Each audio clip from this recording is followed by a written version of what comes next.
আজ মনে হচ্ছে লোকটার গলা কেটে আমি শেষ করে দিই। হ্যালো ফ্রেন্ডস, চলো আজকে আমার হোম ট্যুর করাই তোমাদের। দেখো, প্রথমেই দেখা শুরু করছি আমি কিচেন থেকে। এটা হচ্ছে আমার কিচেন।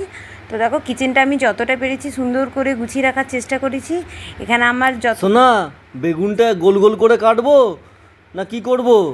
উফ, তোমাকে আমি কতবার বলেছি না যে আমি যখন ভিডিও বানাবো আমার ভিডিওতে আসবে না, বিরক্ত করে রেখে দিয়েছো।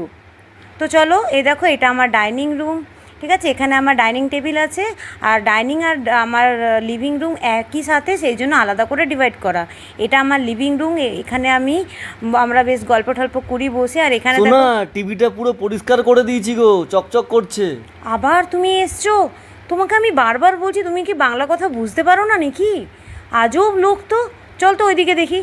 উফ, এ দেখো, এটা আমার বাথরুম। আর এইদিকে আমার, সোনা, বাথরুম পুরো ক্লিন হয়ে গেছে। সত্যি একে ইগনোর করাই ভালো। তো চলো, এটা আমার আর একটা রুম। দেখো, এই রুমে আমার ছেলে স্টাডি রুম, এখানে পড়াশোনা করে। আর তোমাদের নিয়ে চলে এসেছি আর একটা রুমে।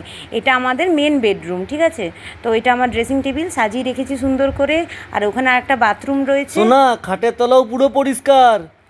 বাপ রে বাপ, তোমাকে বলে বলে আমি আর পারবো না, মনে হচ্ছে এখানেই আমার ভিডিওটা শেষ করে দেওয়াই ঠিক হবে। কারণ তুমি আমার ওই মাথা খারাপ করেই ছাড়বে। তার থেকে অনেক বেটার চুপ হয়ে যাবা। এই মানুষটার একদিন আমি শেষ করে দেবো গলা।